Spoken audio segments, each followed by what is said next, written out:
Ok, ok, ok. Ele morou na área, seu professor de Química B. Muito bom dia a todos, primeiro ano. Tudo bem com vocês? Sejam bem-vindos. Liguem suas câmeras, por favor. Vamos lá. Estamos iniciando mais uma aula de Química B. Vamos lá, galera. Liguem suas câmeras. Ninguém vai ligar a câmera?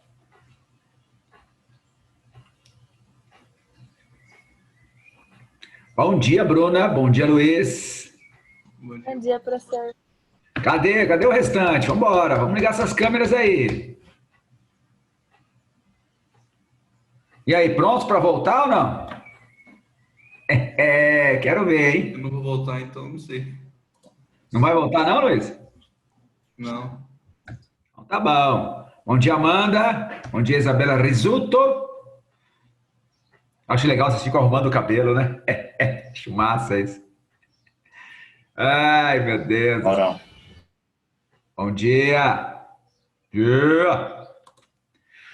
Rafael Chaparro. Fera. Queridos, vocês receberam um áudio ontem do Brits ou não? Receberam? Sim, recebemos. eu mesmo. Muito bom. Daqui a pouco, Britão, parceiraço, entra aí, tá certo? E vai estar nos presenteando aí com uma parceria, uma vez mais. Já fizemos uma parceria esse ano no aulão sobre viagens espaciais. E você sabe que o Alexander Fleming é o colégio, né? Você tá ligado, né? Você tá ligado. Então, a gente preparou para vocês uma... Na última semana, né, antes do retorno, eu acho que vocês mereciam ter uma aula interdisciplinar e vai ser muito legal porque vocês vão conseguir aliar a parte da química com a parte da geografia. E, queridos, eu quero falar um pouco sobre o PASSE, o FMS, tá? Vocês, enquanto o pessoal vai terminando de chegar aí, tá? Eu quero que todo mundo aproveite o máximo a aula. Vocês vão terminar agora o primeiro ano e vão fazer no começo do ano que vem, se não me falha a memória, é 5 de fevereiro, a prova do PASSE UFMS. Muitos vão fazer, né? Na verdade, é uma grande oportunidade para você estar, né, lutando por uma vaga na federal. Só para você ter uma ideia... Oi. Só para você ter uma ideia, pessoal do terceiro ano esse ano não vai ter a possibilidade de entrar na UFMS usando a nota do Enem. Para colégio particular, isso não é tão complicado, né? Por quê? Porque colégio particular teve aula durante a pandemia, certo? Mas, infelizmente, o pessoal de escola pública vai ter uma dificuldade maior, porque o Enem, querendo ou não, era uma ferramenta, era uma possibilidade bem mais tranquila. Então, só sobraram duas coisas, vestibular e o PASSE. E nós tivemos, ano passado, uma aluna do Fleming, a Beatriz Campeão, ela entrou em medicina no FMS pelo PASSE, o FMS, tá? Acho que muitos de vocês conhecem a Beatriz, terminou o terceiro ano passado, aluna nossa a vida toda aí, e ela não entrou pelo Enem nem pelo vestibular, ela entrou pelo PASSE, tá certo? Então é importante vocês, nessa reta final, eu sei que estão cansados, eu sei que tem aluno desmotivado, mas, queridos, aluno que é desmotivado e cansado, ele é desmotivado e cansado antes da pandemia e depois da pandemia, tá? Colégio preparou aí, fez o possível e o impossível, né? Nós estamos dando aula, gravando aula. Você sabia que tem colégio que não grava aula? Não tem a possibilidade do aluno assistir novamente? Você sabia disso ou não? Colégio bom aí, entendeu? Mas vocês têm uma plataforma muito boa, né? As imagens ficam muito legais, fica disponível para vocês. Eu estou gravando a aula agora, né? Então, assim, vocês têm a possibilidade de, né, de estudar de novo. Então, eu quero conscientizar vocês nessa reta final do quarto trimestre com relação ao passe, tá? É uma oportunidade, queridos. Não joguem fora isso, tá certo? Beleza? Bom, Vamos começar? Começar a compartilhar a tela aqui.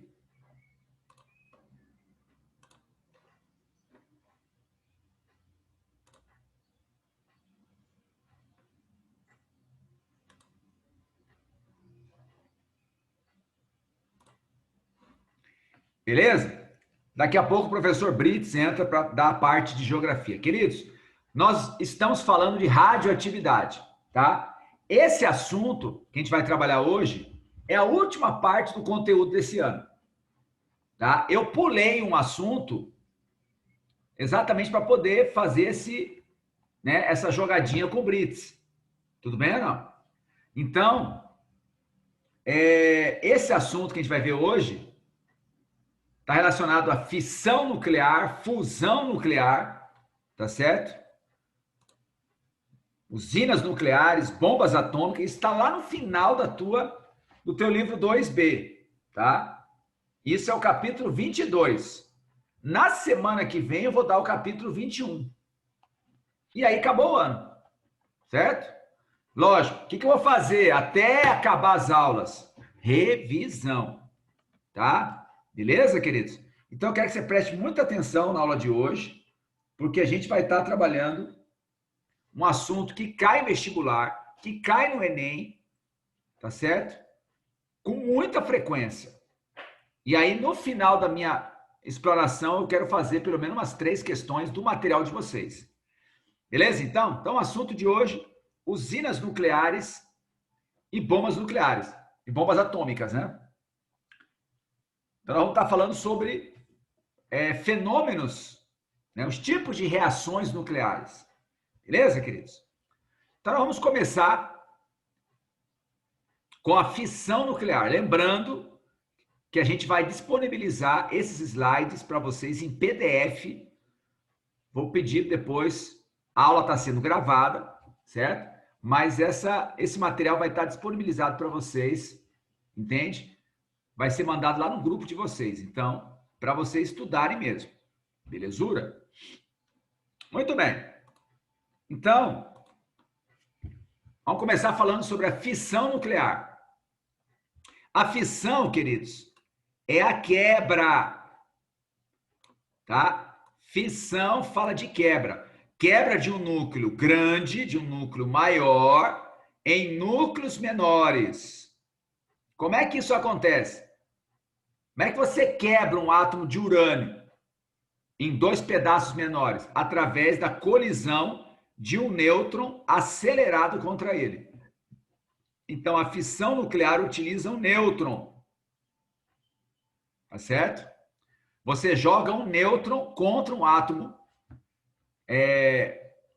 pesado, grande, e ele vai se quebrar em núcleos menores.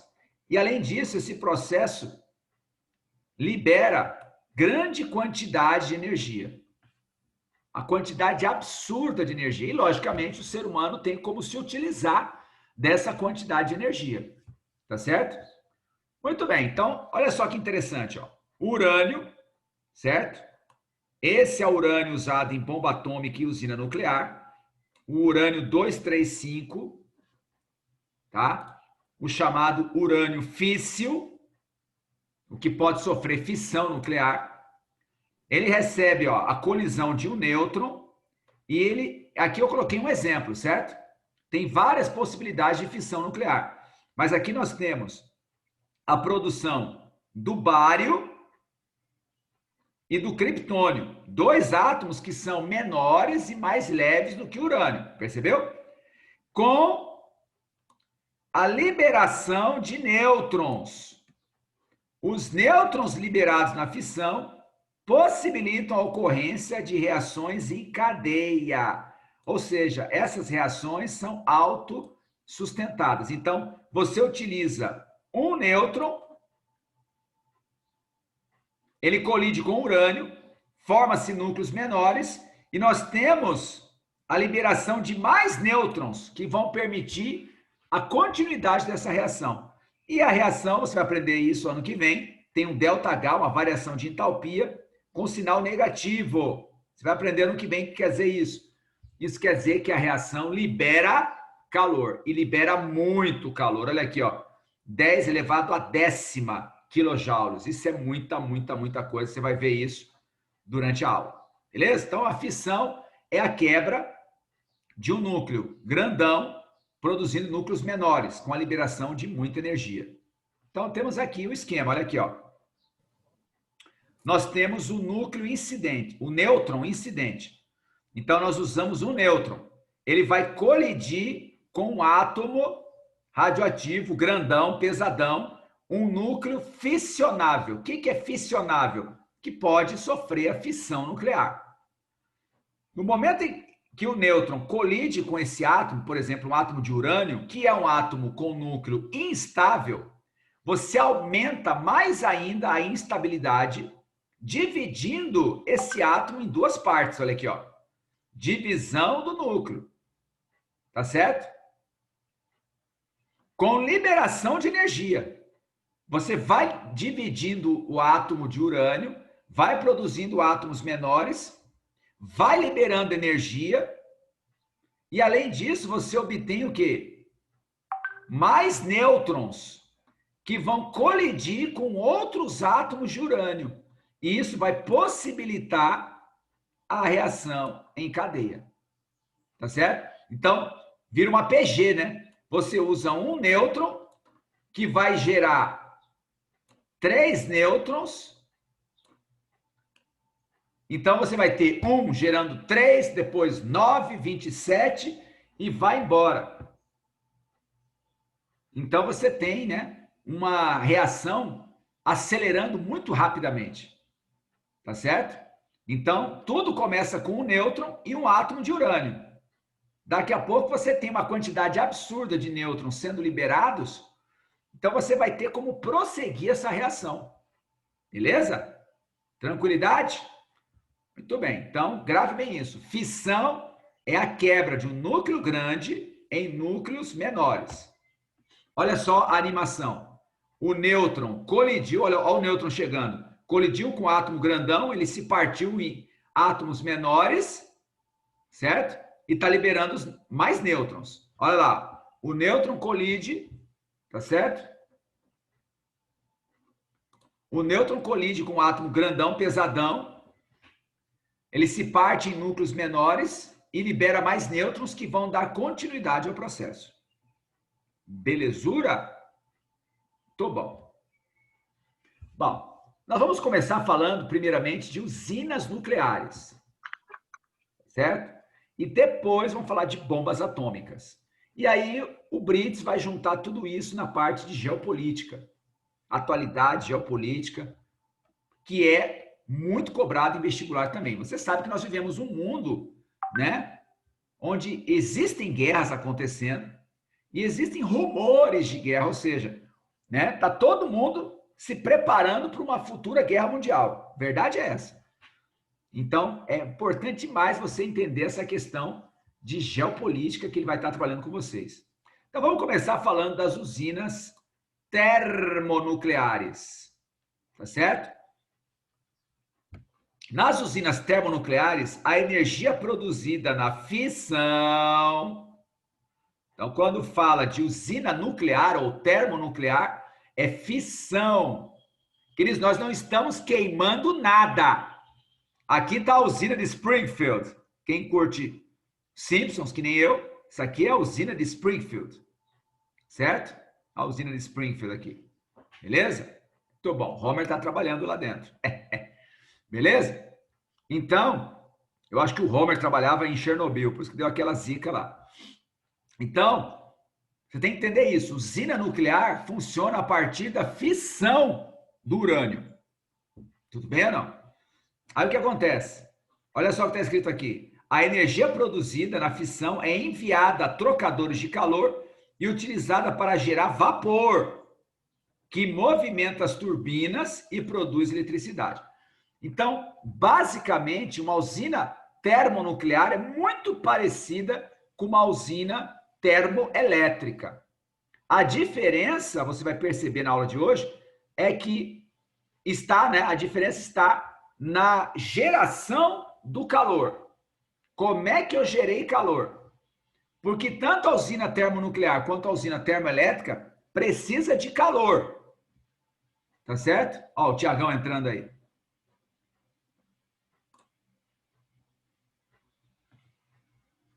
Belezura? Então, a diferença entre usina nuclear e usina termoelétrica é simplesmente como que foi obtido o calor. Esse calor vai ferver água, essa água vai virar vapor, esse vapor vai girar, né, uma turbina, na verdade são várias turbinas, e a movimentação dessas turbinas, né, esse movimento vai ser transformado em energia elétrica. E aí o gerador distribui para a cidade. Beleza? Então nós temos aqui, ó, o esquema de uma usina nuclear. Aqui dentro, ó, nessa parte amarela, o circuito primário. Isso aqui tem a ver com a fissão nuclear propriamente dita. Tá certo? Então, o urânio sofre a fissão, libera uma quantidade absurda de calor. Esse calor, certo? O que vai acontecer? Ele vai aquecer água. Nós temos aqui o gerador de vapor. Aqui dentro tem água líquida. Essa água vai receber o calor que é produzido na usina nuclear, né? Produzido na fissão. Esse calor absorvido pela água transforma a água em vapor. Esse vapor vai caminhando por aqui, ó, vai caminhando por aqui. E aí reparem que ele está girando uma turbina. Tá certo? Essa turbina em movimento vai transformar energia mecânica em energia elétrica. Olha o gerador elétrico aqui. E aí nós temos a transmissão de energia para as casas. Beleza. Só que esse vapor, ele passou, girou a turbina. E aí o que acontece? Esse vapor tem que voltar aqui para o sistema. Como é que ele volta? Ele é resfriado num condensador. O que é condensador? Condensador condensa vapor. Quando eu condenso vapor, certo? O que acontece? Ele volta a ser água líquida. E como é que eu faço esse resfriamento do vapor? Utilizando água, geralmente vinda do mar. Então, as usinas nucleares, elas têm um impacto ambiental de cara, porque elas são construídas à beira-mar. Entendeu? E aí o que acontece? Essa água do mar, ela vai sofrer um aquecimento, né? Porque vai haver uma troca de calor. A água do mar entra aqui, tá certo? Através de bombas, resfria, tá certo? O vapor. O vapor vira líquido e volta para cá, ó. E aí a bomba alimenta novamente o gerador de vapor. E essa água do mar que entrou e resfriou o vapor, ela sai aquecida. Então, nessa região do mar aqui, nós temos o que nós chamamos de poluição térmica. Nós temos um aquecimento da água do mar, né, nas vizinhanças da usina nuclear. O que acontece, então? Essa água sofrendo esse aquecimento, ela vai ter uma perda de gás oxigênio. E a água do mar perdendo gás e oxigênio, você tem a morte, né, de peixes e tudo mais. Então, você tem uma poluição causada, não porque detritos foram jogados, porque material biológico foi jogado na água do mar, não, simplesmente pela perda de gás e oxigênio. Porque quando você aumenta a temperatura da água, você perde gás e oxigênio. E aí a água do mar fica pobre em oxigênio. Então, logicamente, né, a vida diminui de quantidade. Beleza? Então, basicamente é isso. O funcionamento de uma usina nuclear. Quando eu faço a comparação com uma usina termoelétrica, ó, aqui é uma usina termoelétrica. Nós temos uma usina termoelétrica saída para Sidrolândia, lado direito de quem está indo para Bonito ali, certo? Ó, nós temos aqui a fornalha. Ó o foguinho aqui, ó o foguinho. Numa usina termoelétrica, nós queimamos alguma coisa, combustível fóssil. No caso da usina saída para Sidrolândia, você queima gás boliviano, tá? Gás natural. Você queima, toda a reação de queima libera calor, esse calor vai aquecer a água que está na caldeira, você vai produzir vapor, o vapor vai girar as turbinas, essa turbina vai fazer com que o gerador transforme movimento em energia elétrica. E aí nós temos, né? Nós temos a eletricidade indo para as casas. Essa água, né? Esse vapor que girou as turbinas, ele passa por um condensador, resfria, a água volta a ser líquida e aí volta para a caldeira. Então nós temos um sistema cíclico, fechado. Você não perde praticamente a água dentro do sistema. Entendeu, queridos? A desvantagem de cara é que, como eu queimei combustível fóssil, eu vou liberar gases estufa, né? CO2, eu vou liberar gases como SO2, né? Que vão produzir chuva ácida e tudo mais. Diferentemente da usina nuclear, onde nós não queimamos nada. Então, poluição do ar, a usina nuclear não gera. Bom, quero fazer uma comparação aqui. O Brito já está aí na área, não?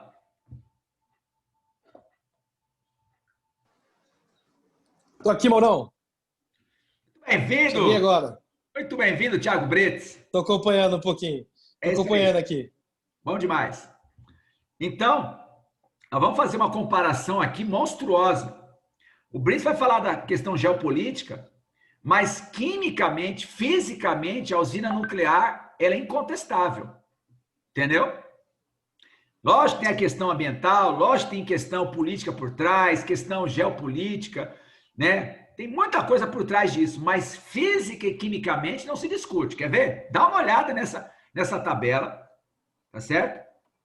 A comparação entre usina termoelétrica e termonuclear. Tudo tá ligado a isso aqui, queridos. Geração de eletricidade, tá? O objetivo de uma usina nuclear é gerar eletricidade através da fissão do urânio.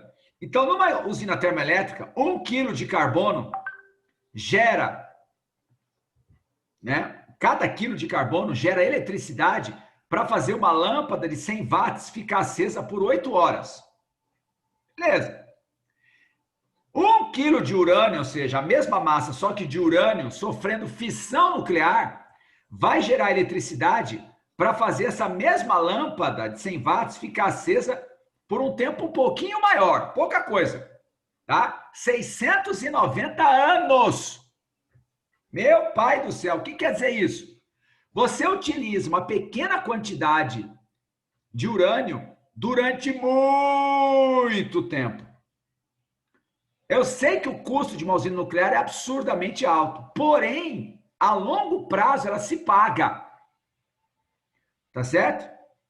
Ela se paga. Se você comparar o preço final da energia elétrica num país, né, como a França, em comparação com a Inglaterra, que está do outro lado do Canal da Mancha, é uma coisa absurda, certo? A França, queridos, é o berço da radioatividade. Vocês tiveram aula comigo. Então, a França é um dos países que mais investiu em tecnologia na área de radioatividade. E é um dos países, o Brits vai poder falar isso depois, que o percentual de energia elétrica que ele consome, talvez é um dos maiores percentuais vindo de energia nuclear. E eu conheço pessoas, né, que... É o maior percentual. É, né? França é o maior. França é o maior. Então, o que acontece? O preço da energia elétrica na França é muito menor que na Inglaterra, porque na Inglaterra se queima combustível fóssil. Tá certo? Tanto é que aquela série, a Coroa, né? Crown, eu assisti, né? As temporadas lá que estavam no Netflix. Tem um episódio lá, né? Onde tem um apagão em Londres. Porque teve uma greve lá do pessoal das minas de carvão. Por quê? Porque eles precisam do carvão nas termoelétricas. Então, se der um BO lá nas usinas de carvão, se der uma greve, entendeu? Londres fica escuro. E é interessante porque teve um apagão, fora a poluição que teve lá. Entendeu? Em determinado momento lá, quando o glorioso Churchill era primeiro-ministro e tal. Então, queridos, você não para discutir essa questão. Em termos, né, se a gente for comparar termoelétrico com termonuclear, não se compara. A questão, logicamente, é o que está por trás de tudo isso. E são questões poderosas, são, né? O Brits vai falar muito sobre isso. Um país resolve, eu quero construir uma usina nuclear. Ih, meu amigo, tá mais fácil o Corinthians ganhar esse campeonato do que um país ter usina nuclear. É verdade. Entendeu? Muito bom. Bom, a questão histórica, tá? A primeira usina nuclear no mundo foi em Obninsk, a chamada Cidade das Ciências, na então União das Repúblicas Socialistas Soviéticas. Essa gurizada Brits nem sabe o que é isso. Entendeu? União Soviética. O pessoal está acostumado só com Rússia, Vladimir Putin. É, meu amigo.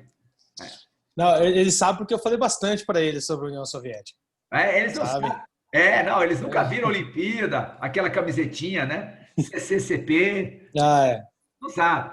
Essa gurizada Nutella aí, eu vou te contar, entendeu? Gurizada PlayStation. Rapaz, sou da época... O Brits também não é da época do Atari, não, que é novinho. Mas sou da época do Atari, rapaz. O que é isso? Então, olha só. Foi a primeira usina nuclear no mundo. Interessante, queridos, que a usina nuclear veio depois da bomba atômica. O pessoal está mais preocupado em matar os outros do que fazer energia elétrica. A primeira usina nuclear, ela começou a ser construída em 1951, levou 3 anos praticamente, né, 3 anos e meio quase, para começar a funcionar. A primeira reação crítica, ou seja, o primeiro teste, era uma usina pequena, tá? O prédio parece uma escola, olha a fachada do prédio, parece uma escola, né? E a primeira conexão à rede, ou seja, ela começar a gerar eletricidade mesmo, foi em 27 de junho, curiosamente, aniversário do meu pai, né? 27 de junho de 1954. Meu pai tinha aí 20 aninhos. E ela foi desativada, tá aqui 2020, mas tá errado, é 2002, tá? Digitei errado aí. Ela foi desativada porque ela era quase que uma usina de brinquedo, né? Comparado com as usinas que tem hoje. E hoje, o que acontece lá? Porque usina nuclear, queridos, não é que nem loja que você fecha e constrói alguma coisa no lugar, não. Não, usina nuclear fica lá. Esquece, vai ficar a vida toda lá. Hoje é um centro de pesquisa. Tá? Bom, agora vamos falar de bomba atômica. Queridos, eu encorajo vocês a assistirem. Tem um filme, inclusive, chamado Projeto Manhattan, com Paul Newman, e vários documentários no YouTube sobre o Projeto Manhattan. O Projeto Manhattan, ele envolveu, né, Estados Unidos, Inglaterra e alguns aliados. É o projeto com o objetivo de construir a bomba atômica. Isso é durante a Segunda Guerra Mundial. Tá? Aqui no lado direito, nós temos a logomarca do projeto, certo? E essa placa que está aqui, ó, o que você vê aqui, o que você faz aqui, o que você escuta aqui, quando você sair daqui, deixa ficar aqui. Let it stay here. Essa placa está dizendo o seguinte, olha, filho, você não viu nada, você não ouviu nada e você não falou nada. O Projeto Manhattan, queridos, foi, né, talvez uma das maiores obras de engenharia, talvez mais do que a viagem à Lua, queridos, pode ter certeza disso. Porque a viagem à Lua, né, você já tinha muita coisa encaminhada, né, porque foi um passo atrás do outro, tá certo? Mas o Projeto Manhattan, os caras tiveram que sair do nada para construir a bomba atômica, tá? Então, isso, logicamente, tem a ver com a matéria de história, tem a ver com geopolítica, mas você precisa entender que os Estados Unidos juntou e mandou para o deserto do Novo México, né, em Los Alamos, mandou a nata da ciência americana. Tudo que era prêmio Nobel de Física, Química, o povo da engenharia, matemática, foi tudo para o deserto, com o objetivo de construir a bomba atômica. Beleza? E essa bomba atômica, né, construir a bomba atômica, na verdade, nós tivemos a chamada, a experiência Trinity. Trinity vem de trindade. Tá? Por quê? O Projeto Manhattan construiu 3 bombas atômicas. Daí que vem Trinity. E o primeiro experimento, chamado Experiência Trinity, foi em 16 de julho de 1945. Certo?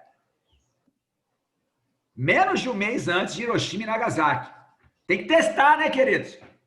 Tem que testar. Foi usada uma bomba de plutônio de 20 quilotons. O que é isso, Mauro? 20 quilotons. Queridos, eles comparam a energia liberada na explosão de uma bomba atômica com toneladas de TNT. Você vai aprender comigo ano que vem o que é TNT, trinitolueno. Tá certo?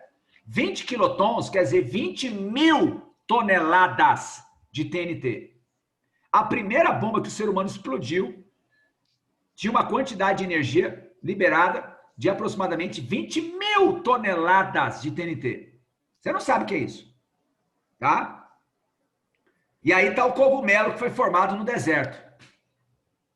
Isso foi o teste. Detalhes, foram das primeiras bombas, tá? Perto do que tem hoje, que vocês vão ver daqui a pouco.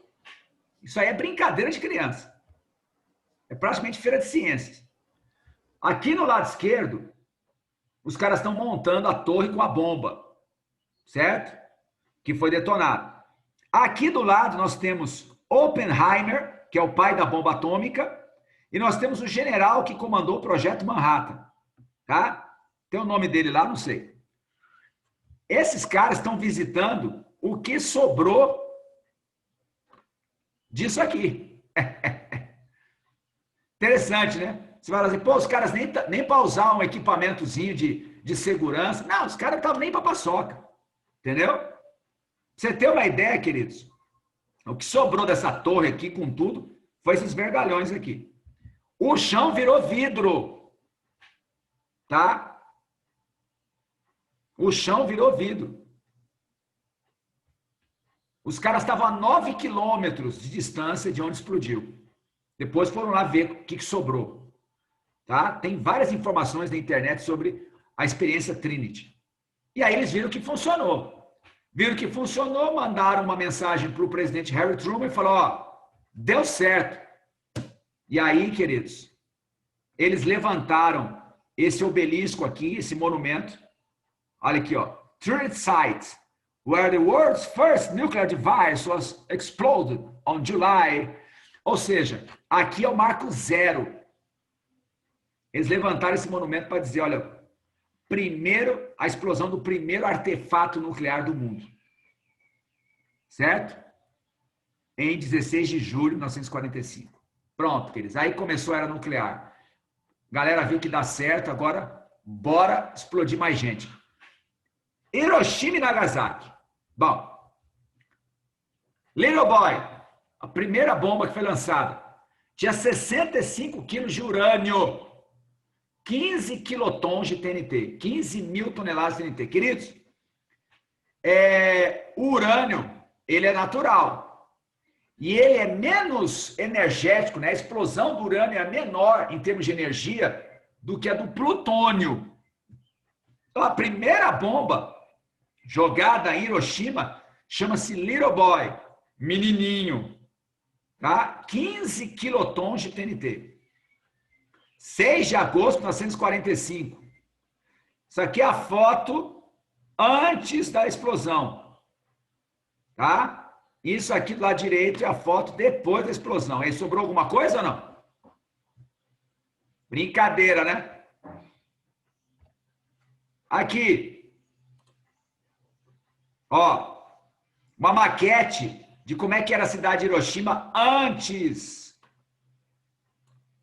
Ó, aqui as casas, os prédios, como é que era a cidade antes da explosão. E aqui uma maquete do que sobrou. Pouca coisa permaneceu em pé, queridos. E o que permaneceu em pé, está em pé até hoje. Os japoneses mantiveram, né, para memória. Existem museus. Quem já foi lá, eu conheço gente que já foi lá, diz que o troço é punk. Você sente um clima de morte mesmo, sabe? Não é fácil, não. Você vê fotos, você vê o que sobrou, né? Os entulhos, sabe? Maquetes, dá um clima ruim. Você se sente mal.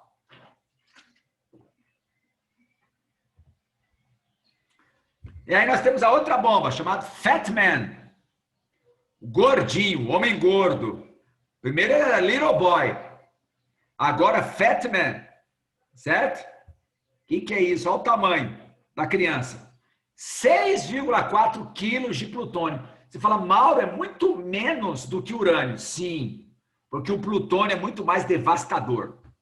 Queridos, até hoje eu não sei se foi por sorte ou se foi por escrúpulos os americanos terem jogado em Nagasaki o plutônio. Porque o plutônio é muito mais devastador. A bomba tinha 6.000 toneladas de TNT a mais. Né? A quantidade de energia liberada é cerca de 6.000 toneladas a mais. Era para ter detonado com Nagasaki. Ó. 3 dias depois, 9 de agosto de 45, olha a foto, Nagasaki antes e Nagasaki depois.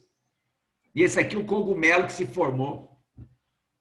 A diferença é que Nagasaki é cercada por cadeias de montanha.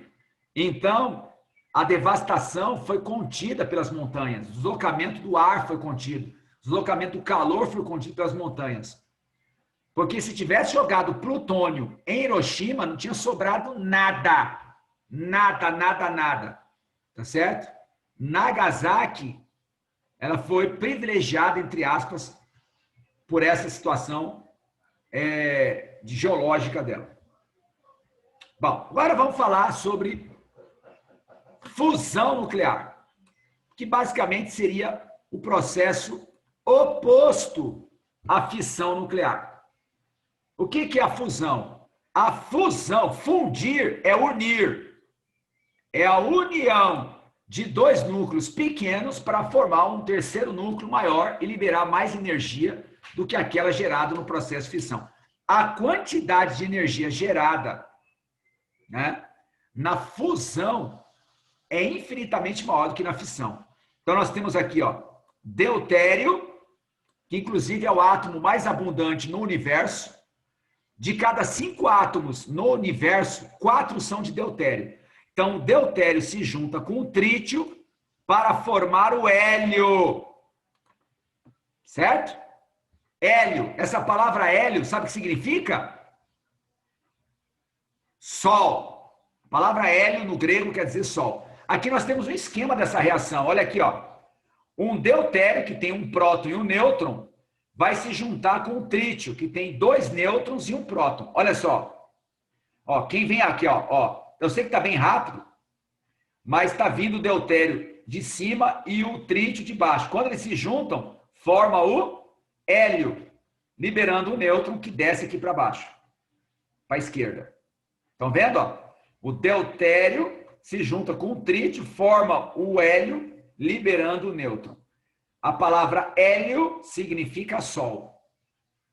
Portanto, o Sol converte 600 milhões de toneladas de hidrogênio em hélio por segundo. Isso equivale a 5 bilhões de bombas de hidrogênio por segundo. Detalhe, o nosso Sol é uma estrela de quinta grandeza. Se o nosso Sol fosse time brasileiro, não entrava nem na Libertadores. Quinto lugar não entra. Ok, queridos? Temperatura média do Sol. A parte mais fria do Sol, 5 milhões de graus Kelvin. A parte mais quente, 15 milhões de graus Kelvin. Ou seja, o Sol é uma fábrica de hélio. E exatamente quando eu produzo hélio, eu tenho a liberação absurda de calor que a gente utiliza como fonte primária de energia na Terra, não é isso? Bom, só que além do Sol, o ser humano resolveu copiar Deus. Resolveu copiar a reação que ocorre no Sol aqui na Terra. Como? Construindo a bomba H de hidrogênio. Você tem uma ideia? Toda bomba precisa de uma detonação. Sabe como é que você detona uma bomba de hidrogênio? Com uma bomba atômica. Então, na verdade, uma bomba de hidrogênio é uma bomba atômica, depois uma bomba de hidrogênio e depois uma outra bomba atômica. É um sistema tríplice. Primeiro explode, né? Primeiro nós temos a fissão do urânio para gerar a fusão de deutério e o calor liberado faz com que ocorra mais ainda a fissão de mais urânio. Ou seja, incomparavelmente mais destrutivo do que uma bomba atômica. Beleza? Bom, detonação da primeira bomba H. A primeira bomba H foi chamada de Ivy Mike. Foi no atol de Bikini. Já ouviu falar na fenda do Bikini? Já todos vocês assistiam Bob Esponja, aquele desenho chato? Pois é, o atol de Bikini é um conjunto de ilhas, né? Lá no arquipélago das Ilhas Marshall. A detonação, que o americano, os caras são tão emblemáticos que foi no Dia das Bruxas de 1952. É brincadeira? A bomba tinha 10,4 megatons. Meu Deus, o que é mega? Milhão. A bomba de Hiroshima, 15 quilotons, 15 mil toneladas. A primeira bomba H tinha 10,4 milhões de toneladas de TNT. Evaporou, quer ver? Olha só. Mike foi detonado ao nível do mar, o que aumentou muito o seu poder de destruição. A detonação produziu uma cratera de 2 km de diâmetro e 50 metros de profundidade.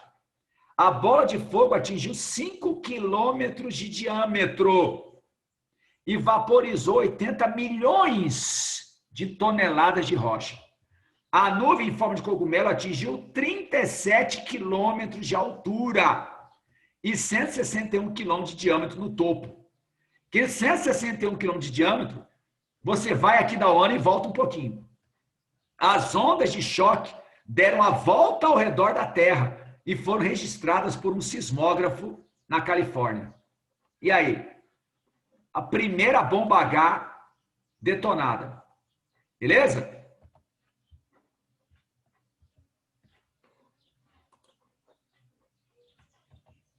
Aí está a foto da bomba. Isso que está aqui embaixo, queridos, são destroyers. São barcos de guerra americanos. Eles encheram aquela região com barcos da Segunda Guerra Mundial. E hoje em dia esses barcos estão tudo afundados. E hoje tem turismo. Se você quiser, né? Se quiser ir lá visitar. Castle Bravo, 1º de março de 1954, foi a maior bomba termonuclear detonada pelos Estados Unidos da América. Ela tinha 15 megatons. Entendeu? 15 megatons. Fala, mas você vai falar assim, mas a primeira bomba H não era americana? Na verdade, americano junto com o francês, até porque atol de Bikini é possessão francesa. Agora, a maior bomba termonuclear detonada pelos Estados Unidos, construída pelos americanos, foi a Castle Bravo, 15 megatons. Agora, essa aí é topzera. Para você entender um pouco sobre geopolítica. Você vê como a União Soviética era top. 30 de agosto de 1961. A bomba Tsar, que quer dizer Czar. 58 megatons, 58 milhões de TNT. A arma nuclear mais potente já detonada no mundo. Ela foi projetada para ter 100 megatons, mas eles estavam com medo de explodir o planeta Terra, certo? Então eles abaixaram um pouquinho. Foram bonzinhos. Porque isso aqui é o tamanho de um caminhão quase, tá? A bomba é quase o tamanho de um caminhão. E aqui está o cogumelo dela. Olha aqui uma comparação, estou quase terminando. O Brito já vai entrar. Olha só. Hiroshima e Nagasaki, olha a altura delas. Aí vem o Monte Everest, aí vem, né, a altitude de cruzeiro dos jatos, abaixo de 40 mil pés. Uma bomba francesa chamada Licorne, de 1 megaton. Aí, em 1951, a Castle Bravo, que eu falei, ela atinge aí quase 100 mil pés de altitude. Se você dividir por 3, dá 30 quilômetros, né? 33 quilômetros de altitude. Né? E aqui, queridos, a bomba Tsar, 50 megatons, na verdade 58 megatons, atingindo mais de 200 mil pés. Isso dá mais de 70 quilômetros de altura. Beleza? Bom, os exercícios da página 109 eu vou deixar para a semana que vem, tá? Eu vou passar agora para o meu glorioso amigo, parceiro, Thiago Bretes, com esse sorriso indescritível dele aí. Você não tá com... Fala, Maurão. Como é que é o Gustavão lá? É o nome do Gustavão? Ankno? Até esqueci aqui agora, cara. É o Ankno. Você viu? Eu te mandei uma... Dá uma olhada aí que eu te mandei uma mensagem. Aconteceu um probleminha aqui. Não tô conseguindo conectar na aula pelo computador. Aí se você conseguir projetar aí para mim, ó, os slides. Você não tá conseguindo? Que eu preparei para eles. Bom dia, galera! Beleza com vocês? Bom dia, Bom dia, Brits. Tudo bem, cara? Brits. Bom dia, Brits. Bom dia. Achei que tá todo mundo dormindo, pô. Todo mundo acordado, né? Hoje é bomba, arma nuclear. Eu e o Maurão junto, 2 vascaínos sofredores dando aula para vocês. Brits, eu ia tocar nessa ferida, Brits. Apanharam ontem pro Corinthians, cara. A nossa parceria é tão Everaldo grande gênio. que a gente sofre junto. Poxa, Cara, gênio, Everaldo. Que golaço. O Corinthians, velho. Eu só bem. O Everaldo, ele tá além da minha Acontece. compreensão. Acontece. Rapaz, depois Acontece, desse fazer o quê, Champions, né? que Faz é parte. campeonato brasileiro, brincadeira. Não dá, pô. Rapidão, só queria falar que o Rony fez um gol ontem e eu tô muito feliz, cara. Ribamar fez um O gol. Rony? Eu tô emocionado até agora. O meu time ganhou de 5-0. Eu não acredito. Tudo bem que era o time em segunda divisão, né? Mas Ontem. já é o começo. Vai pra tomar um gol do Bom, Rony. O Ribamar fez um gol de letra no meu time. pra você ver que as coisas estão tão esquisitas, né? Ribamar fazendo gol de letra. Foi um A gente golaço. perdeu, Fala que ele fez, fala que o Ribamar fez gol, já é um Doutor. negócio. a gente perdeu pro Corinthians. Eu A gente perdeu pro efeito Corinthians é Pim. normal. Magno. Bom, O galera, é o Magno, ele seguinte. cruzou todo torto. E o Ribamar Maurão- pegou de letra. Eu tô colocando aqui, peraí. Maurão. Não, beleza. Maurão vai colocar pra gente ali o que eu preparei pra vocês. A gente falou um pouquinho de matrizes energéticas esse ano lá na nossa geografia, né? Eu até comentei com o Mauro quando ele fez o convite, falei assim, olha, já falei um pouquinho de energia nuclear com essa galera. Mas a gente não aprofundou muito, né? Então achei bem legal a gente trocar essa ideia, porque misturar a geografia, a química, né? Ainda mais falando de uma energia que é tão poderosa, né? E tão importante para a gente vai ver aí, eu trouxe umas tabelinhas para vocês, uns gráficos bem legais para a gente poder analisar na sequência, tá? A gente vê, o Maurão falou assim, a França, né, a grande quantidade de energia, a França basicamente é só energia nuclear, Estados Unidos tem a maior quantidade de usinas, né? Mas a França é que mais utiliza no planeta. E aí também tem a questão dos riscos, né, que a energia nuclear traz. O Mauro falou ali, realmente é uma energia muito barata, uma energia que polui muito pouco, né, quase nada de gases para a atmosfera, mas você corre o risco, né, de ter ali uma grande explosão num reator, como já ocorreu no passado, né, nas ilhas Maryland, que a gente vai ver daqui a pouquinho nos Estados Unidos, Chernobyl, mais recente em Fukushima, e aí você pode ter ali também a liberação de material radioativo ali para a atmosfera, a contaminação da área. Eu vou citando aqui alguns fatos, Mauro. Se você quiser entrar no meio aí também, né, porque aí vai entrar um pouquinho mais da química, fica à vontade, cara. Fica à vontade que fica até mais legal, né? Porque eu vou analisar mais a parte de geopolítica, a questão de química mesmo, assim, é toda sua, né? Beleza. Aqui é parceria sempre. Os 2 vascaínos hoje juntos aí. Então vamos lá. Primeira coisa, essa energia nuclear, né, que é uma fonte energética que faz parte aí, o mundo todo tem ela. Nós temos hoje, né, quase 500 reatores, né, no planeta todo em atividade, tá, uma grande quantidade.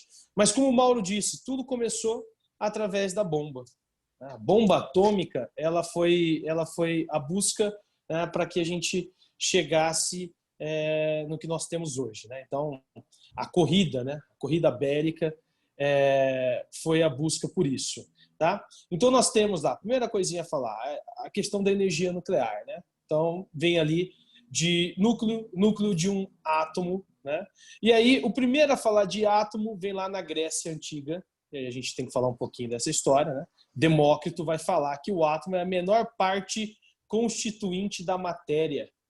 Aí o Mauro depois pode falar alguma coisa também a respeito, se quiser complementar alguma coisa, mas ele é o primeiro a falar dessa questão do átomo. Então tudo começa lá atrás. Né?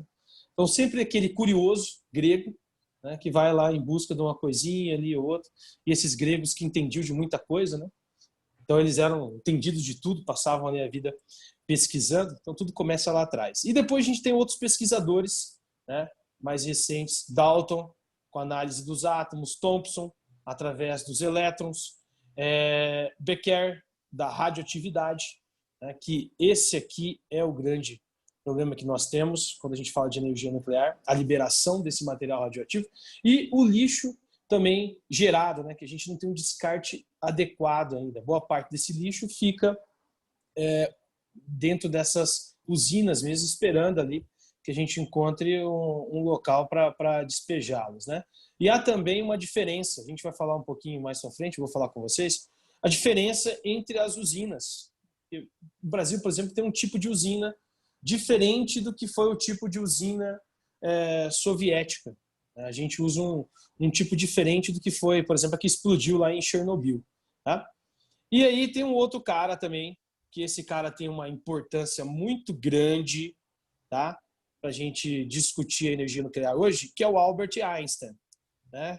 Ele cria ali, famoso pela teoria da relatividade, né? Mas ele também cria a formulazinha que vocês conhecem. Tá? Mas é ele que vai mandar uma carta lá para o Roosevelt, em 1939, falando que os alemães estavam desenvolvendo a bomba atômica. Né? Então, o início do projeto Manhattan, que o Mauro citou, e a gente vai falar daqui a pouquinho, ele tem a ver com essa carta que o Albert Einstein acaba enviando para os Estados Unidos. Ele, que era de origem judeu, né? Ele era judeu, teve que migrar, sair da Alemanha, motivos óbvios, a gente sabe, né? O Holocausto, o que o Hitler fez com aquele povo, então ele acaba saindo. E aí ele acaba levando, né, informações, ele acaba informando ali os Estados Unidos e dá início ao projeto que foi a construção das bombas atômicas que o Mauro já citou ali, já falou para vocês, né? A quantidade de explosivos que elas continham, a magnitude delas, né? A força que elas ocasionaram ali dentro daquelas áreas. Tá? Aí nós temos lá, ó, eu coloquei para vocês, a descoberta da fissão nuclear. O Mauro já explicou a fissão nuclear, mas esse é o ponto de partida para a gente discutir a energia. Né? Então nós temos, ó, início do século XX, né? 1938 ali, nós temos essa equipe de pesquisadores alemães. Então, a Alemanha que puxa, né, a pesquisa sobre energia nuclear, né, sobre urânio, tá? E aí descobre essa fissão. O nome deles estão ali para vocês. Ó. Otto Hahn, Fritz Strassmann, Lisa Meitner e Otto Frisch. Né? Esses são os pesquisadores. Tá? Então, são eles que produziram, descobriram essa reação, e é a reação que nós usamos até hoje dentro das usinas para gerar a eletricidade, né? Que é a quebra ali dos átomos, e dessa quebra vem uma energia muito poderosa que, como o Mauro falou, né, vocês repararam, tá? Em comparação com outros tipos de energias, né, ela está muito acima, não tem nem comparação. Então, com pouco material, você gera muita energia. De fato, é uma fonte energética muito poderosa. Tá? Estão aí entre as mais vantajosas que nós temos. Mas várias nações que produziam essa energia, inclusive os próprios alemães, estão abandonando a energia nuclear na atualidade. Né? A Alemanha, por exemplo, fechou várias usinas nesse ano e tende a fechar mais até 2030. Ela vai abandonar o projeto nuclear dela. A própria Alemanha que começou toda a pesquisa, né, que depois foi desenvolvida por outros países. Tá? Na sequência, Maurão, passa aí pra gente.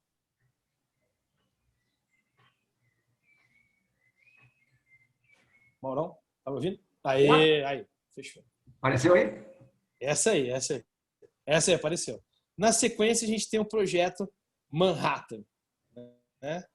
Que é o tão famoso projeto secreto dos Estados Unidos, né? Que tudo começa com aquilo que eu falei para vocês, a carta que o Einstein escreveu para o Roosevelt, Franklin Roosevelt, falando que os alemães estavam desenvolvendo ali, né, uma bomba já de destruição em massa, a bomba atômica. Isso aí preocupou, né? Isso aí acaba preocupando o mundo todo, né, principalmente os americanos, e nós estamos, os estadunidenses, nós dizemos, né, e nós estamos falando de um período que é ali a Segunda Guerra Mundial, que a Alemanha venceu boa parte dessa Segunda Guerra Mundial, já falando da geopolítica da Segunda Guerra, e eles desenvolveram vários projetos, né, bélicos que colocavam eles à frente de outras nações como Inglaterra e os Estados Unidos, né? Então existia um grande receio de ter os alemães nazistas o controle dessa arma de destruição em massa. É mais ou menos o que os Estados Unidos têm hoje com alguns países, né, como Coreia do Norte e Irã. Existe esse receio, porque a Coreia do Norte, a gente sabe, país fechado, né, que tem ali uma questão política em relação aos outros mais ostensiva, e a Coreia do Norte ficou durante um bom tempo na lista, né, de países inimigos dos Estados Unidos, e eles possuem, né, armas de destruição em massa, armas nucleares. Tá? Então há esse risco hoje na atualidade que os Estados Unidos têm, né, em relação à Coreia do Norte, em relação ao Irã, que também produz energia nuclear, de que uma hora ou outra esses caras aí comercializem ou comecem a utilizar essas armas. Então existe um grande receio, né, quando a gente fala de conflitos com esses países. Tá?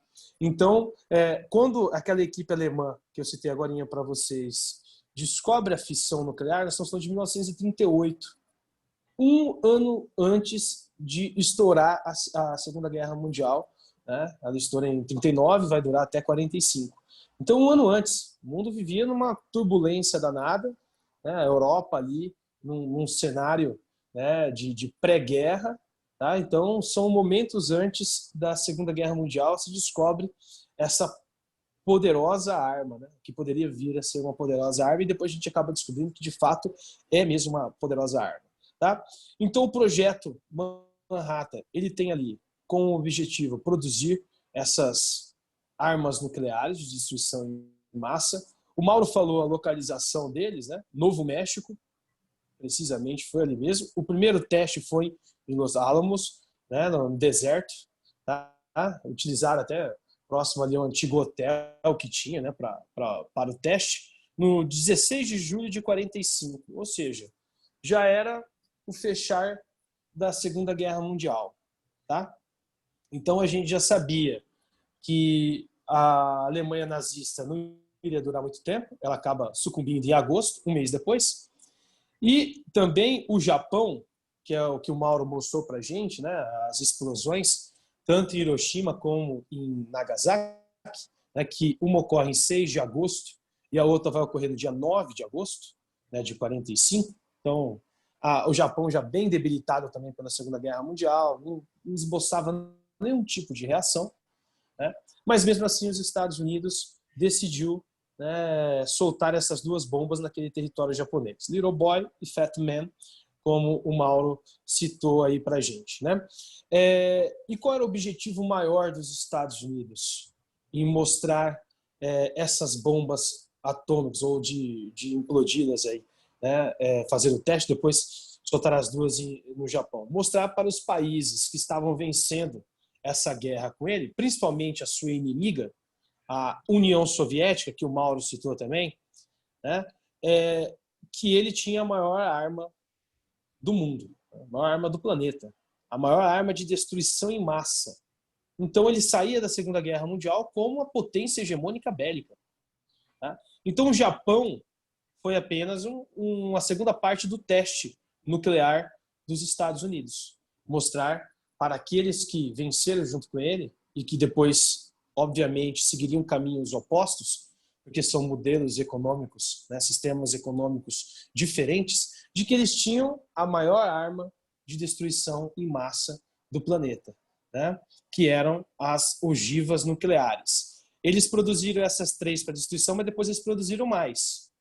Os Estados Unidos chegou ao final da Segunda Guerra Mundial tendo 9 ogivas, tá, nucleares. E aí, só eles tinham essa arma. Depois, a União Soviética vai desenvolver também, e até 54, a União Soviética já tinha 60, enquanto os Estados Unidos tinha 9. Né? E aí entra aquilo que a gente já trabalhou no passado, que é a corrida armamentista, e produção de armas nucleares também estava dentro dessa corrida armamentista. Beleza?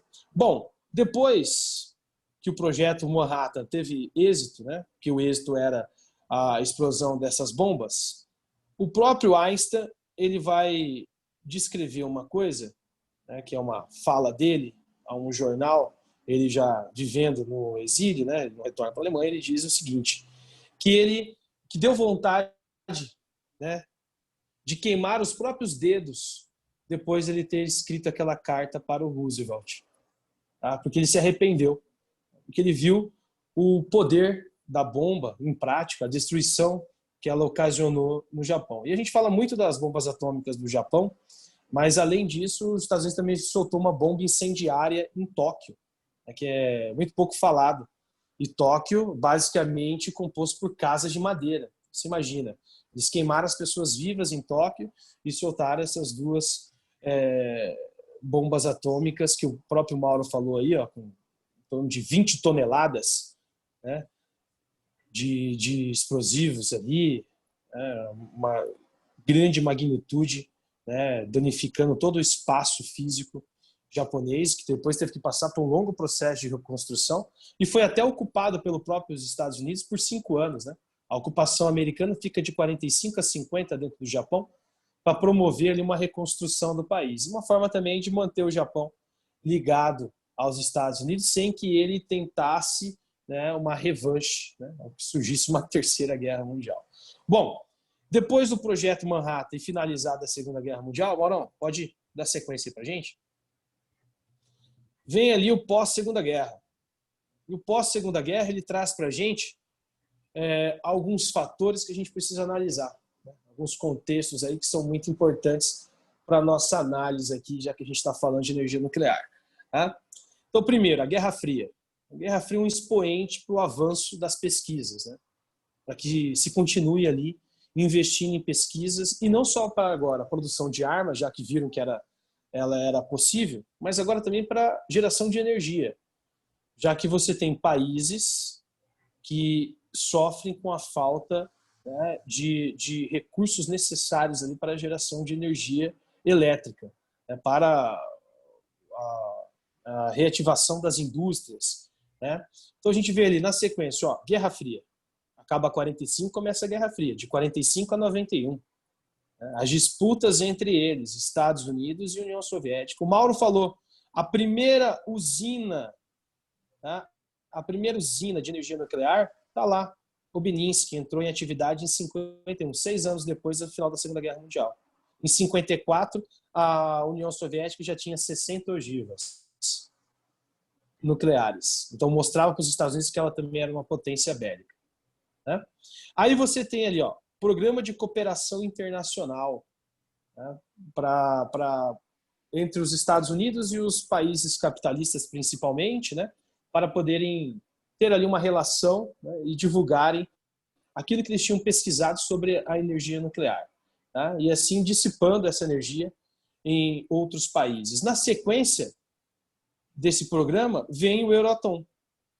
Talvez vocês não se lembrem, mas eu vou lembrar aqui, esse programa Euratom tem a ver com o início ali da União Europeia, ainda no processo da Comunidade Europeia do Carvão e do Aço. Então, um período de reconstrução da União Europeia, né, dos 6 países, o Benelux, mais a união da França e da Alemanha ali, ocidental, né, fazendo parte do esboço, do início da União Europeia. O Euratom é o programa de energia nuclear europeu. início dele, década de 50. A gente vai ver daqui a pouco que a Europa usa muita energia nuclear. O leste europeu nem se fala, né? Foi ligado à União Soviética, tá? Mas eles usam muita energia nuclear, toda a Europa, principalmente a França. A base energética francesa, ela é ligada à energia nuclear, tá? O Mauro citou também a bomba H, né, que é a bomba de hidrogênio, que hoje está seria a maior bomba de destruição em massa, e ela tem 700 vezes, né, uma capacidade de 700 vezes maior do que a própria bomba atômica que foi soltada lá, as duas que foram soltadas no Japão, tá? E isso tudo, você fala assim, mas é uma tecnologia americana? Hoje não mais, né? A Rússia herdou essa tecnologia, eles possuem essa arma de destruição em massa também. Então, um possível novo conflito geopolítico mundial, a gente pode ter a utilização dessas armas de destruição em massa.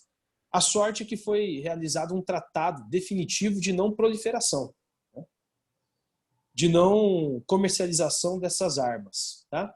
Mas a gente pode ter sim ali, né, o encontro dessas superpotências ainda. A gente quase teve isso no ano passado, né? Os Estados Unidos fez um esboço de ataque à Venezuela, né?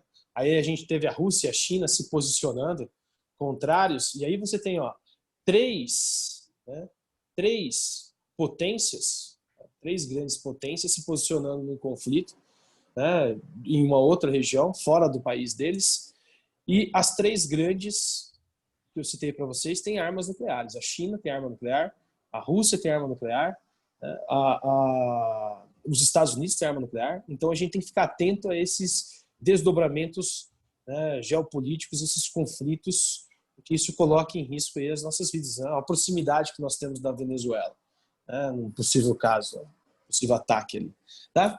Esse tratado de não proliferação, ele foi assinado em 1967 e ele passou a valer a partir de 1972, tá? O que prevê esse tratado? Que aqueles países que possuem a tecnologia, né, de enriquecimento de urânio, de produção ali de armas nucleares, né, que tem esse armamento, não podem comercializar ele com ninguém, não podem vendê-los, não podem liberá-los, até porque você impede dessa forma que grupos terroristas, né, facções, tenham acesso a essa arma de destruição em massa. Então, o medo dos Estados Unidos é que essa arma caia num grupo terrorista. Por exemplo, o ISIS. Já imaginou? O ISIS tendo uma arma de destruição em massa?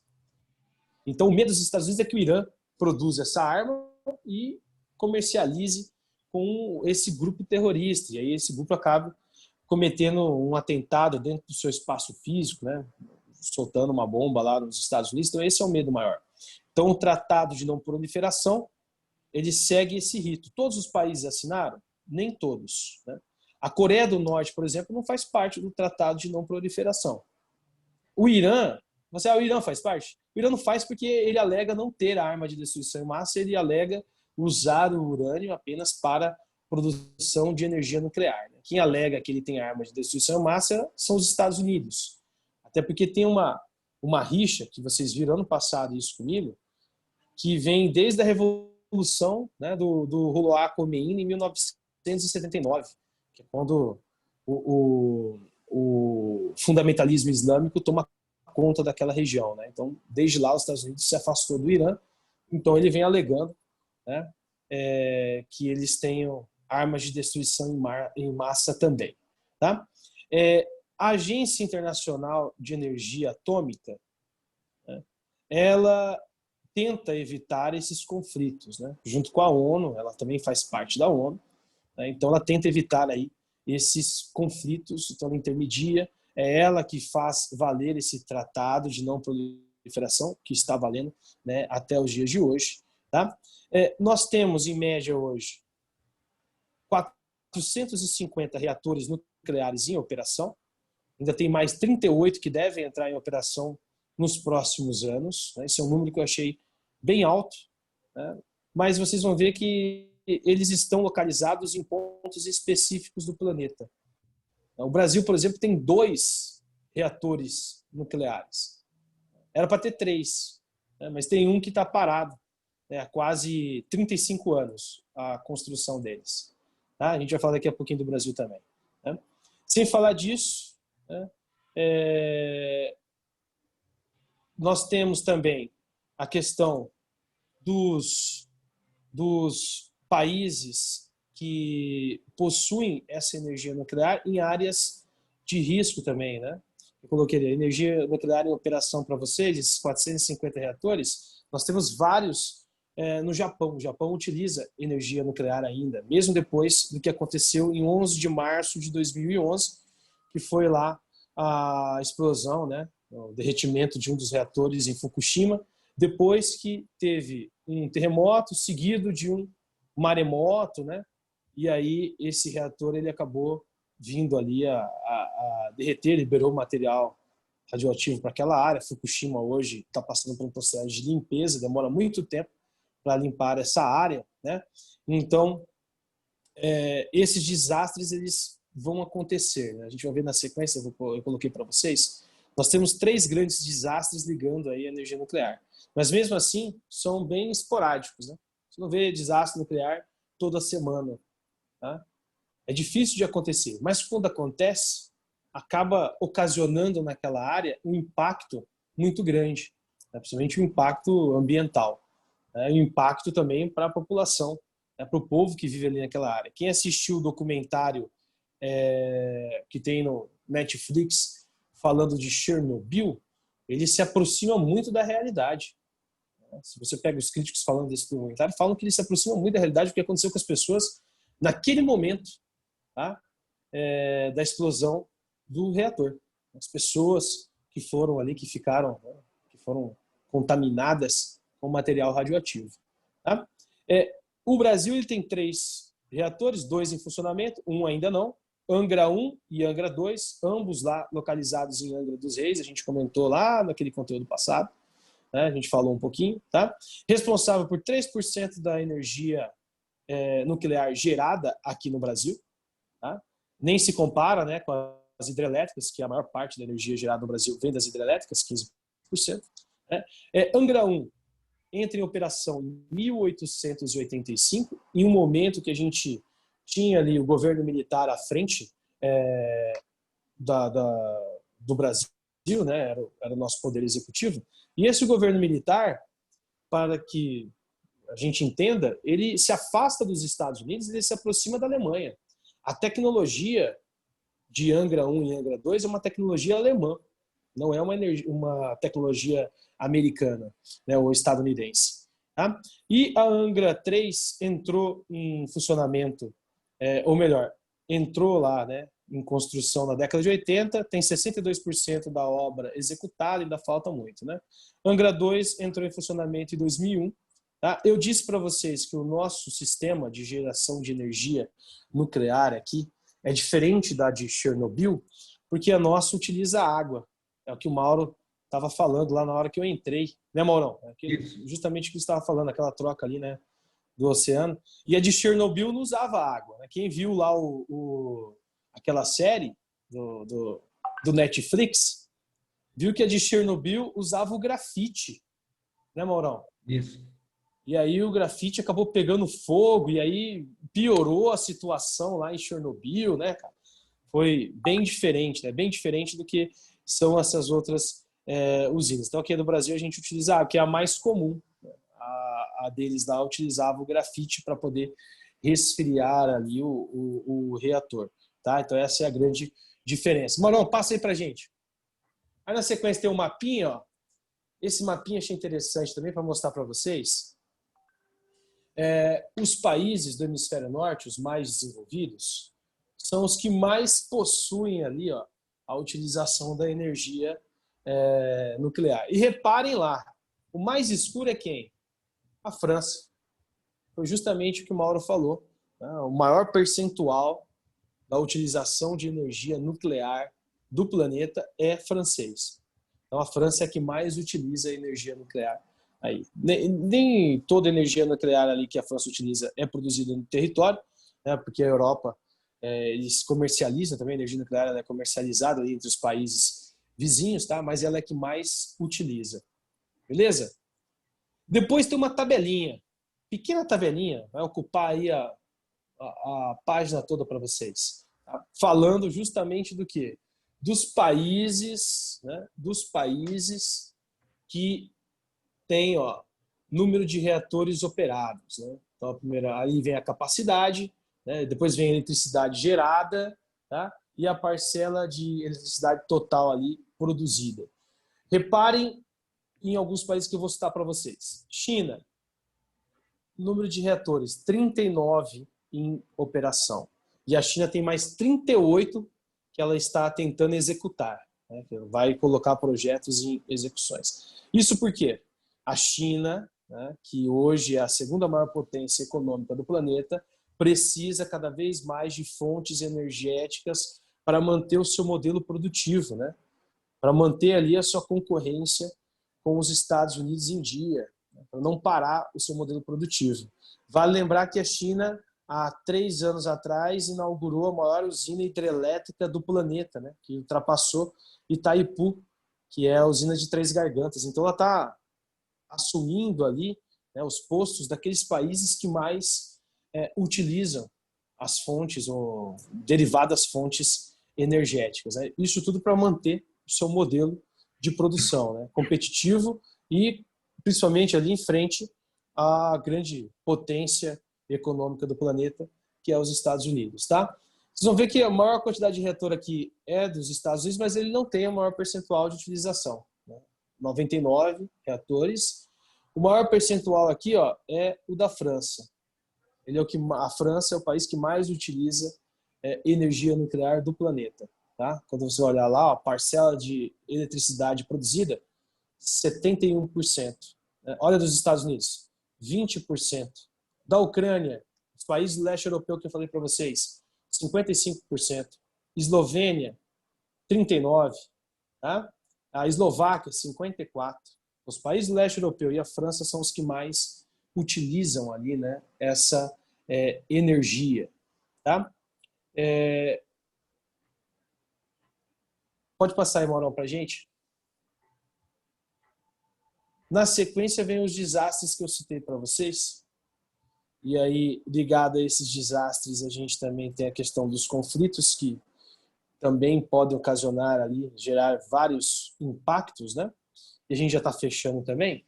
Então, ó, 3 desastres, né, que ocorreram aí ao longo, né, os 3 maiores desastres nucleares que a gente tem relatado, né?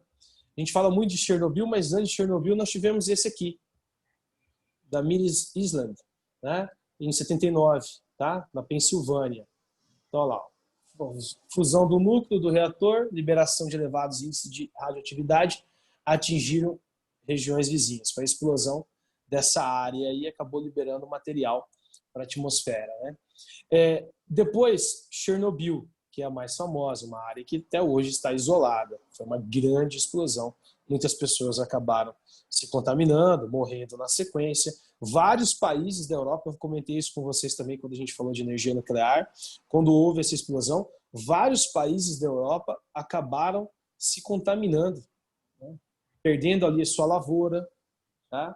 As pessoas tendo severas alergias na pele, porque formou-se ali várias nuvens, essas nuvens foram se dissipando, né? Foram sendo carregadas e elas acabaram se precipitando ali, né, em outras regiões da Europa, que acabou prejudicando todo o modelo produtivo dessas pessoas, né, de outras sociedades, tá? E vocês viram que a União Soviética ela comete um ato falho porque ela demora para divulgar, né, para as organizações internacionais que tinha ocorrido essa explosão, né, dentro do seu território, né? Então ela fica evitando ali, né, informar, e aí quando vê já tinha assumido uma proporção muito grande, né, muitas pessoas morrendo, pessoas desocupando as áreas, tá? Então ela tenta ocultar essa explosão. E o último caso que nós temos aí de desastres é o de Fukushima, no Japão, que é aquele que eu citei para vocês no dia 11 de março de 2011, né? Primeiro nós temos um maremoto e na sequência um terremoto. O maremoto formou um tsunami, né? E aí esse tsunami ganhou ali uma força muito grande e também um terremoto no espaço físico do Japão. Então tiveram um terremoto, um maremoto, tsunami e aí teve a liberação de material radioativo ali de uma dessas usinas, né, que acabou contaminando aquela região de Fukushima no Japão. Então, o Japão ele também tende até 2032 a abandonar todo o seu projeto de energia nuclear. Vários países estão abandonando, né, o seu projeto de energia nuclear. Eu citei dois aqui, que são dois importantes. Um é a Alemanha e o outro é o Japão. O Japão está buscando outras matrizes, né, mais renováveis e que também tem ali um impacto muito menor, né, caso ocorra um desastre dentro do seu espaço físico. Uma vez que o Japão está formado no dobramento de placa tectônica. Então, a ocorrência de terremoto, maremoto, ali é muito frequente. Os caras terem ali um desastre natural, né, que afete uma dessas usinas é muito rápido. Lá tem Não terremoto dá tempo de evitar. Tá? E eles podem perder. Lá tem terremoto todo dia e depende da magnitude, né? Então você tem terremoto todo dia lá, baixinho, que você não sente tanto. Olha esse aí. Esse aí foi de 8,7. A escala Richter vai até 9. Quer dizer que esse aí foi muito forte. Tá? E aí acabou liberando esse material. E o Japão tem buscado outras fontes energéticas que a gente trabalhou também quando a gente viu matrizes, que eu falei para você. O Japão está buscando fonte através da queima do lixo, né? Tem várias usinas que produzem energia a partir da queima do lixo, através das ondas, né? Ou das marés, que é a maremotriz lá, que põe aquelas boinhas para a energia ali ser gerada, tá? Então, fontes alternativas, né? Não que a fonte nuclear, né, a energia nuclear não seja ali uma fonte boa, ela não libera gases, mas como a gente viu, você pode ter um desastre, pode ter uma explosão, você pode ter um terremoto que afete ali essa usina e haja ali uma ruptura. E você também tem a questão do lixo, né? Ela é extremamente vantajosa e com pouco matéria-prima você consegue gerar muita energia. Mas, ao mesmo tempo, ela também é prejudicial porque a gente não tem um descarte adequado ainda, né? Falando agora mais do meio ambiente, para esses resíduos que ela acaba liberando, né? O lixo radioativo não tem um descarte ainda, mas é claro, extremamente vantajosa, e é da ambição de todas as nações do planeta, né? Eu falei só para a gente fechar, que eu tinha falado dos conflitos nucleares, e eu falei da Agência Internacional de Energia Atômica, né? E eu esqueci de falar para vocês os países que fazem parte dessa agência, né, que estão ali, são os países que têm armas nucleares, só eles têm armas nucleares, né? Reino Unido, França, China, Israel, Paquistão, Índia, Coreia do Norte e Rússia, né? São os países aí que possuem armas nucleares, tá? E para a gente fechar essa questão do conflito, a tensão existe até entre esses que são membros, né? Basta a gente lembrar, primeiro, Israel vive numa região conflituosa com o Oriente Médio. Israel tem armas nucleares. A China tem vários conflitos mais ligados à parte econômica, mas a gente não sabe o que pode haver ali, né, desses desdobramentos, né, que pode acontecer de fato, né, algo mais sério. Tá? Aí nós temos o Paquistão e a Índia, que são vizinhos. Até 47 era um país só. Tá? E para a gente fechar, esse é o conflito que mais preocupa o mundo, apesar de ser pouco falado. O Paquistão solicita uma região da Índia que a Índia não quer abrir mão, que é a Caxemira. E aí o mundo todo fica numa tensão, né? E a gente, quando eles se encontram lá, quando tem o encontro dos dois exércitos, das duas tropas, né? E teve no começo do ano em que uma guerrilha paquistanesa pegou desprevenido o exército indiano e matou todo mundo lá. Tá? Então, existe um receio. De uma hora ou outra, eles decidirem que vão soltar bomba atômica ali um no outro. Né? Então, e os dois são inimigos históricos, desde 47, e os dois vizinhos têm armas nucleares. Aí a gente tem a Coreia do Norte, do Kim Jong-un, né? Que é aquele chinesinho mais ostensivo, a gente não sabe o que passa na cabeça dele, mas ele teve nos últimos anos uma aproximação com os Estados Unidos, Então, essa questão do conflito diminuiu bastante. O Trump foi visitar ele, né, pessoalmente lá. Então, houve uma diminuição ali, uma tensão, né, diminuiu a tensão daquele conflito. Tá? E a Rússia, que eu falei por último aí dela, a Rússia a gente também não sabe o que passa na cabeça do Putin. Né? O Putin foi reeleito com um projeto militar. A propaganda dele era militar. As armas de destruição que ele estava criando, né? Que colocavam a Rússia no posto hegemônico da indústria bélica. Tá? Então, estava ultrapassando até os Estados Unidos com as armas que ele estava desenvolvendo. Para que tudo isso? Para que todas essas armas? Isso aí atende a alguns interesses. Né? A indústria bélica, tá? Movimenta capital. Isso aí traz também ali para os países um poder de barganha e negociação muito maior. Né? O Mauro disse lá na hora que eu estava entrando, né? Existem motivos que a gente não sabe de fato quais são. Tá? Mas com toda certeza a indústria bélica ela se sobressai, né?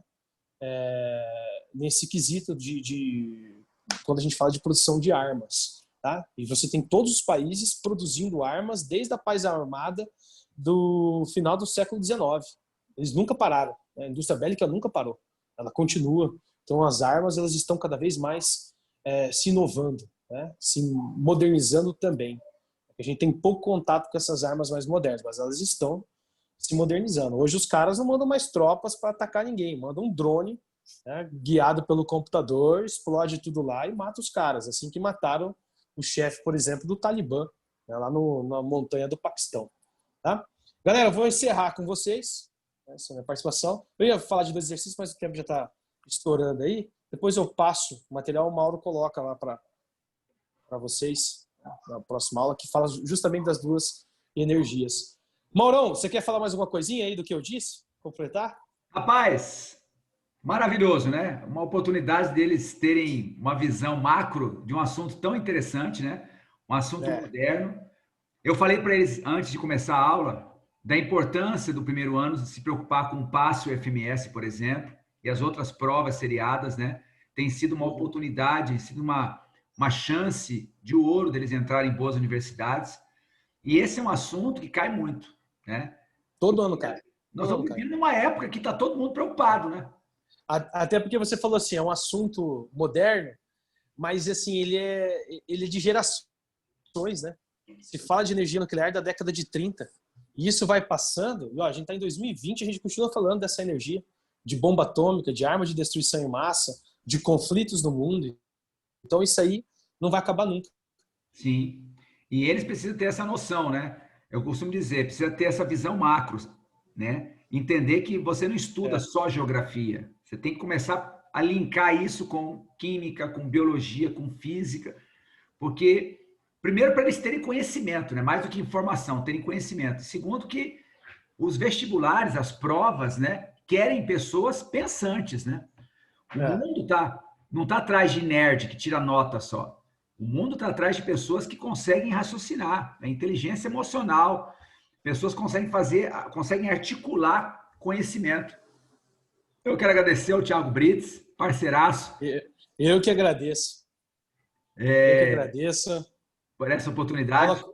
Aula com você, Mauro, é sempre uma honra. É a segunda já desse ano, né? Ano que vem vamos fazer mais. Vamos fazer mais. Esse é um dos legados, como disse a Yara, né? Desse período de pandemia. Nós vamos utilizar muito essa ferramenta, né? Lógico, não. Quando voltarmos agora, semana que vem, presencialmente, não vamos ter condições de juntar 2 professores ao mesmo tempo, né? Tão facilmente assim, mas é uma ferramenta fantástica. Eu quero dizer para o pessoal do primeiro ano que isso que a gente está fazendo, queridos, não é qualquer colégio que faz, não. É Alexander Fleming sempre na vanguarda, né? Procurando realmente dar a melhor instrução, a melhor educação, a melhor preparação para vocês. Então, quero agradecer ao Thiago Brits. E, Thiago, vamos torcer, Thiago. Vamos torcer que nosso time só Jesus, hein? Rapaz, cara, tá feio, hein? Eu acho que esse ano não vai ter escape, não. Vamos voltar. Vamos voltar para a Série B. Brincadeira, tem que torcer, tem que ter fé. Mais um título da Série B. Tá? Quero agradecer ao Thiago. Muito obrigado, querido. Estamos juntos. E eu estou aberto para... Valeu, galera. Certo? É isso aí. Galera, muito obrigado obrigado pelo tempo também. Tô agradecendo a galera aí. Amanhã a gente tem aula. Tamo junto. Queridos, forte abraço. Essa aula está sendo gravada. Vou postar hoje lá no Cisflame. Ficou uma aula maravilhosa. E eu vou mandar para vocês, né, através do Rodrigão, o material que nós utilizamos aqui. Forte abraço, ótimo final de semana. Tiagão, um abração. Até a próxima. Valeu, irmão. Tamo junto. Abraço. Valeu.